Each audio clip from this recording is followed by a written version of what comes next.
Yo, what's going on, peeps? Welcome back to Football Yannick. Recording here in my living room, amidst me being a domestic goddess, doing all my kitchen cleaning and washing and whatnot. I really like this format of content where I'm literally just able to chill, sit back here on my sofa and talk about football. And I wonder if I'm too small in the frame. I feel like possibly too small here. I don't know, maybe. But I do feel comfortable. Anyway, I do want to speak about this stuff with Jadon Sancho. It's pretty wild. Man United, the gift that keeps giving to mainstream football media. I'll read you this tweet from Fabrizio Romano today. Jadon Sancho currently is not accepting AS Roma proposal. And now not even talks with Besiktas. Now, for reference, I suppose. I don't know if he's a one-to-way star, we'll get into that, but certainly a player that Man United are trying to flog big time. His biggest, Besiktas, I guess they were linked, but there was that sort of social media thing where there was like 5.5 million comments from fans saying come to Besiktas, their very vocal fan base of the Turkish club. So I'm assuming there was some sort of, reason for the noise there rather than just asking him to come randomly. And Roma were interested. Now, of course, he didn't accept the Chelsea proposed wages. And Chelsea did try and sign Sancho. And I'm going to guess that was a basic of 110k a week. I'm going to guess. Roma wouldn't even do that much, I can't imagine. So there's no agreement between Sancho and Roma on personal terms, despite Manchester United ready to accept the bid from Roma for £20 million. So they're willing to give £20 million for Sancho. He would be a box office. He's like... We'll talk about his talent and stuff. Besiktas deal. So apparently there was a deal on standby as Sancho won't consider Turkey before September. Now, first of all, welcome back to the channel. Trying to get 20,000 subscribers before the summer's out, and we're not far off. So thanks for subscribing. If you want to, hit the bell if you choose to, and liking the video and all that good stuff. Yeah, man. So firstly, can I just take you back a little bit, because Sancho was incredibly desirable, like top of the tree, incredible FIFA stats. Man United were trying to sign him for 2 years, they ended up getting him finally for like 75 million pounds, what's that, 85 million euros or whatever it is. And if you believe the BBC report from last month, I believe it is, or the month before, he's on £300,000 a week. So he's what, 1.2 million a month or something, which is, chicken oriental. It's Man United's fault for paying it. They've thrown out high wages all over the gaff. So when Chelsea offered about a third of that, he was like, nah. Now, Sancho's 25 years old, okay? And I understand why Man United fans are feeling pretty sour about this, but it's got a lot of layers to it, because this isn't just some bum who's just somehow got a magic genie to give him 300k a week and he turns up at Man United. They chased him for 2 years, bro. They tried to sign him for 2 years. He was one of the most desirable young talents in world football. There was a period of time he was starting for England. Yeah. And he was like the future, and he was the guy. Clearly going to Man United was a terrible career choice. You can have your own perceptions about, is he just a Bundesliga player, although I think he looked alright for England at times, yada yada yada. I'd argue because he's a 1v1 dribbler and can slow the game down, I think he could do well in the Premier League. And in fact, my club Chelsea, we loaned him for a year. We tried to sign him. We would have paid, so we were 20 million they've accepted to Roma United. We said, yeah, we'll pay the 25 million. We just couldn't agree with the player. He was what was described as a good citizen at Chelsea. Trained really well, trained really hard, double digits for assists, had a few high-profile goals, important goals to bring us back into Premier League games, scored in a final, scored a few belters as well. Trained really well, got on with all the boys, they all seemed to like him. Did a very sort of humbling, emotive goodbye social media post to Chelsea when the loan ended. And Chelsea are very happy with him, hence trying to sign him. Because there is this perhaps correct perception of Man United just screwing things up with players. And of course, you know, firstly, there's two things: inappropriate signings that are wasted money. I think the two biggest examples lately would be Antony and Rasmus Højlund. Now, to be fair to those two particular players, I don't think they have like bad attitudes or anything. That was just Man United being really, really bad. And then, of course, you got players like apparently Rashford now, one of their own, just trying to get out of there, and they weren't happy necessarily with performance and application. Alejandro Garnacho, who incidentally was trying to push a move to Chelsea, and Sancho. But Rashford's a weird one. I think he's just genuinely think it's just time for a new journey. He's been doing interviews with Gary Lineker and stuff like that, talking about too much change at United and no stability. Garnacho, I do think there's some red flags. I do also think maybe not dealt with in the best way, and I mean that by both Manchester United and indeed his own personal advisors. I don't think they've done him any favours personally. And remember, lest we forget, like, the Man United fans with Garnacho that are upset with him, you know, if we are to believe reports, after the Europa League final, Ruben Amorim said, go find another club. You know, and there were games where he was coming on and looking like the better player. I think he came on in the final and looked really good.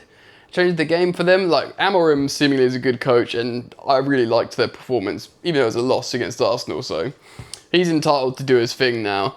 But they told him to do one. So he's trying to find his club, and he said, oh, I fancy Chelsea, send me there then. So it is tricky. I, as a Chelsea fan, am not gagging for us to sign Garnacho, but I'm just trying to look at it, you know, from all angles. And with Jadon Sancho, it's tricky. There's been reports at Dortmund, like late to training, maybe at Man United. But like I said, his latest loan at Chelsea was a very good citizen, trained hard, was respectful, yada, yada, yada. So, you know, it's tough. It really is tough. And of course, the whole thing was soured with Ten Hag. You know, he ostracised him, he exiled him. You had players like Rashford and indeed, reportedly, other players within the Manchester United dressing room that wanted him back and reintegrated. But there was an element of Ten Hag hung him out to dry a little bit. And then he responded through a social media post that he eventually deleted. It was all a bit silly in the end. It just doesn't feel like it's been dealt with well. That's like we'll come back to Sancho in a second, but that's like recent examples of what's happening right now in this current iteration of United. But like, in the last decade, mate, since Fergie, they've had players come and go and not worked. And, you know, it's been thrown at them that they've sort of ruined talent or certain players. Like Martial had a Ballon d'Or clause. I know we all laugh now, but people had huge hopes for him. And where is he now? What happened? You know, you could be like, oh, he wasn't good enough for the Premier, he wasn't good enough, yada, yada, yada. And maybe some Man United fans will tell you that. But maybe some Man United fans will say, actually, we didn't cultivate the talent well enough. You know, like a Memphis Depay, other, you know, young, good players, even more like seasoned elite players that joined, like, you know, Angel Di Maria, like a Galactico historic talent. Had a horrible time at United, wasn't sort of utilised well, went on to go and play wicked elsewhere. Do you know what I mean? Like a PSG and, you know, with titles all over the gaff, and, you know, he came back and dunked on United, didn't he? So there's loads of examples of them throwing cash around, and look, it's probably on the Glazers.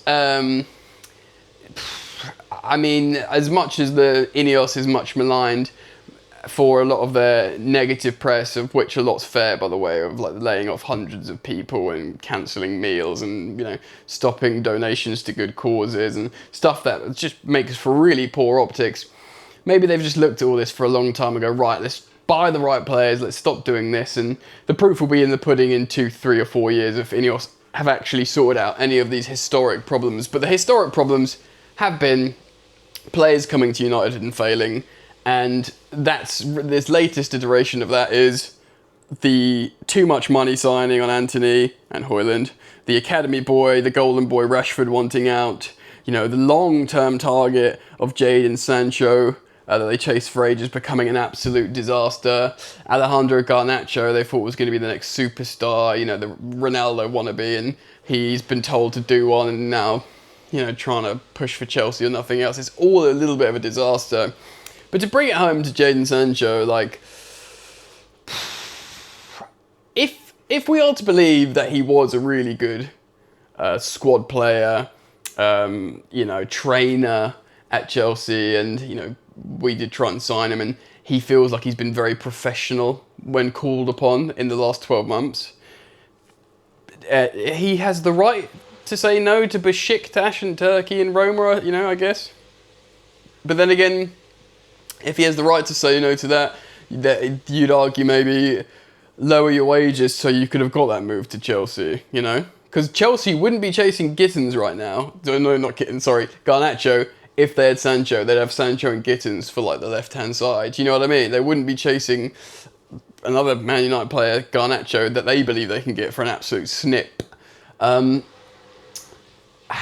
just seems like such a shame. Such a shame. Like, there was points where like I thought the future of the England wings was Sancho and Hudson-Odoi. Now Hudson-Odoi left Chelsea for like nothing, went to Forest, playing really, really well, might extend there. He's going to play in the Europa League, which is a high level for them. I think he won the Europa League with Sarri. He was in that squad. He was I watched Hudson-Odoi at Stamford Bridge a bunch of times when he was 17. He was amazing. He can definitely revitalise his career, and probably Hudson-Odoi, I think he's only like 24 as well, 25. He might think there's another big move for him after Forest, with no disrespect to Forest. Like, when he's 27, he might sign a 5-year deal at a top Champions League club, and we'll see his talent thrive at the top level. Who knows? Maybe Forest keep ascending. Sancho feels different a little bit, I guess. I guess he cares about the money, man, because maybe he feels like, right, okay, so let's try and break this down. Maybe he feels like and has been advised, look, man, right now, even with slightly reduced wage demands, you've only got Besiktas in Turkey.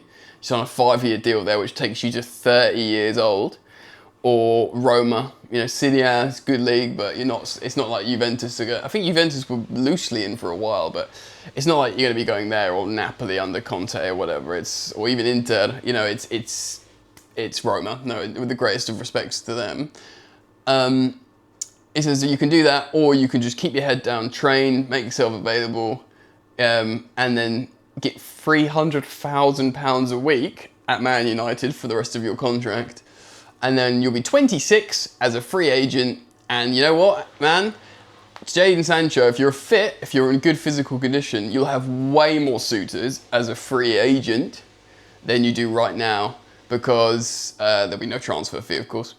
And you can make up some of those wages. Say clubs were willing to pay you 100k a week, 150k a week.